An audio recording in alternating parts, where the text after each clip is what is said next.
Welcome to the Geostrategic Podcast. Welcome to the deep dive. Thanks everyone for tuning in today. We're going to get into a really critical shift happening inside Gaza right now. Yeah, it's something that's maybe not getting as much headline attention, but it's potentially incredibly destabilizing for the long term. Exactly. Wow. We're looking at the internal security situation, specifically how a power vacuum created by, 2 years of war now? That's right, 2 years. It's left this huge gap. And that gap is being filled pretty dramatically by newly organized local militias, armed groups. And that's the core finding from the sources we've looked at. It's shocking, really. Many Gazans are saying these groups, these internal groups, feel almost as dangerous as the external forces. Which is just an incredible statement when you think about it. It really is. It speaks volumes about the collapse of the old order. Hamas's security structure, it's just unraveling. So the big question is, what takes its place? If these militias become the de facto security on the ground, what does that even mean? Well, it changes everything. The entire context, not just for Gaza, but potentially for the region. Yeah.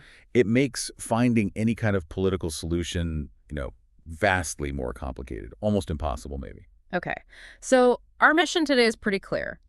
Figure out who these new players are, why Hamas lost its grip after so long, and what this internal fracturing means for everyone involved. And especially what it means if these groups somehow get integrated into whatever comes next in terms of security.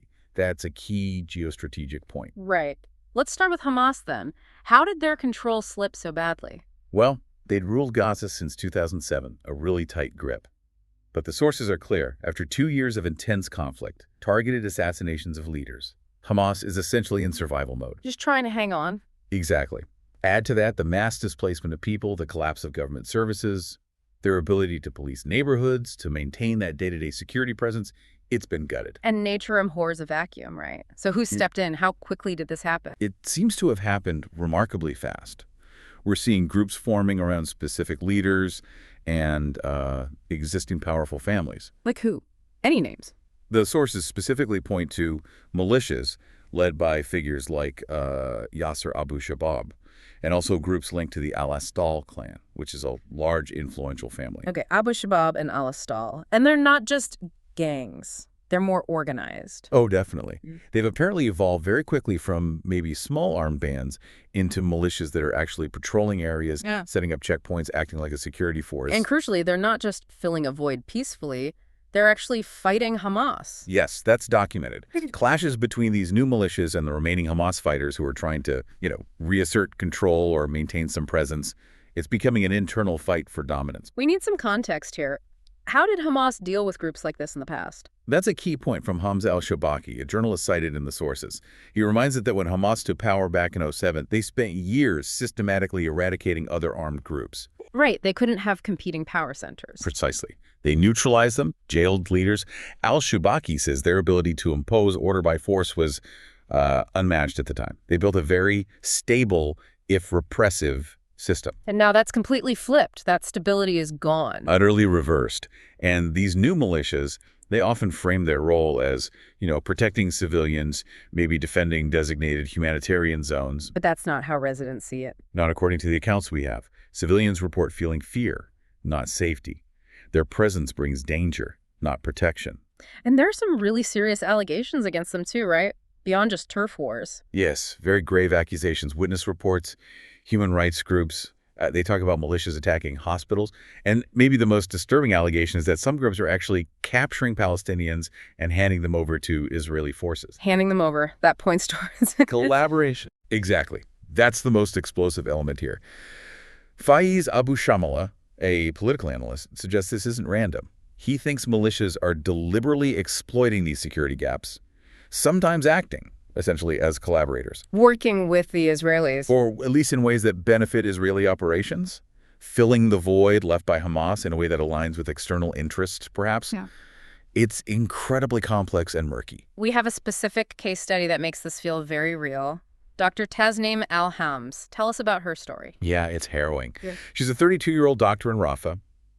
Her brother described how she was ambushed in broad daylight. 5 armed men, civilian clothes, apparently beat her, gagged her, dragged her into a lorry. Just grabbed her off the street. Right, and apparently there was gunfire to cover their escape to keep people away. The lorry then reportedly drove straight towards an area controlled by Israeli forces. And then what happened to her? The family later found out she was being held in an Israeli prison. But the crucial part, the part that points to this internal dynamic, is that they identified the men who took her as belonging to Yasser Abu Shabab's militia. And they believe this militia deliberately handed her over. Handed her over to the occupation forces, as the source put it. Yes, and it gets worse.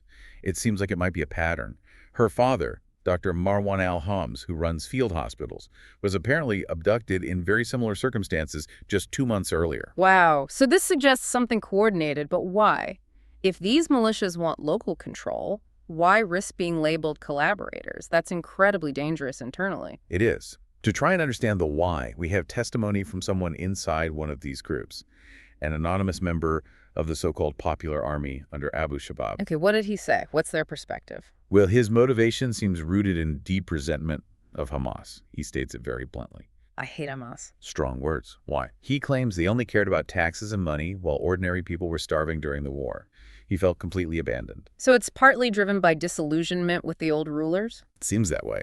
He said he joined Abu Shabab's group after moving his family to one of these humanitarian zones east of Rafah.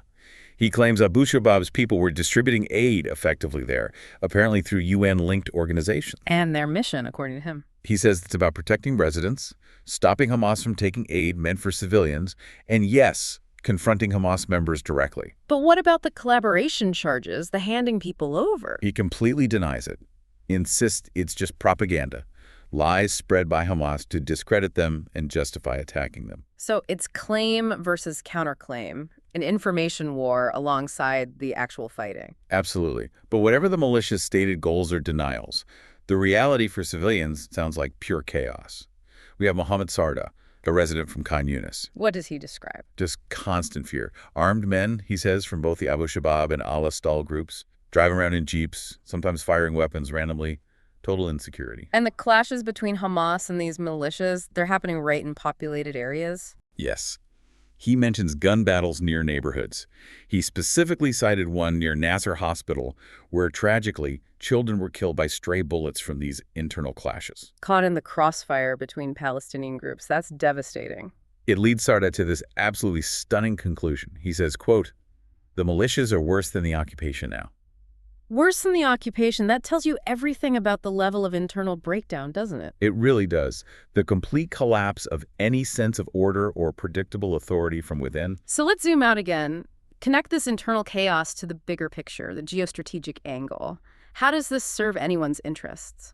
Well, Faiz Abu Shamala, the analyst we mentioned, argues this internal fragmentation directly serves Israel's strategic goals. How so? By weakening Palestinian governance. Precisely. By fracturing Palestinian society from the inside. It destroys trust, makes any kind of unified local leadership impossible to emerge, and basically ensures Gaza remains ungovernable, at least by Palestinians, after the war.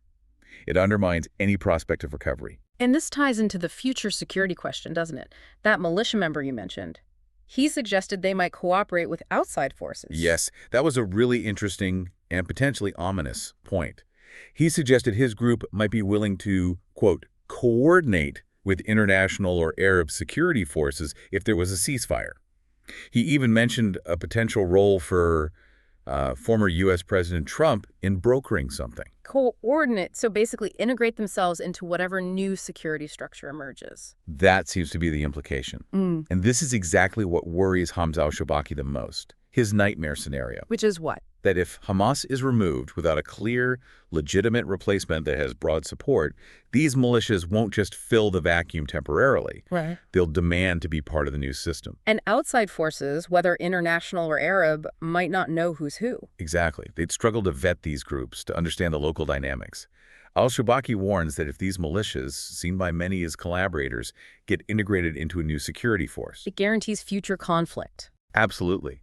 Cycles of revenge attacks from Hamas remnants, deep internal divisions. It's a recipe for perpetual instability. Gaza's security control would remain fragmented, possibly forever. So to sum up, we're looking at a society really on the brink, caught between the external conflict and this just devastating internal implosion. Yeah, the social fabric seems shredded. Betrayal, chaos. Yeah. It's coming from within now as much as from without.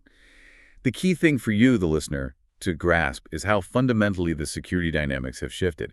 It's less about just the external threat now and more about the fight for control, street by street, neighborhood by neighborhood. And the fear these militias inspire is so intense. Right, that for many civilians, the distinction between who the armed men are, local militia, external force, it's almost becoming irrelevant.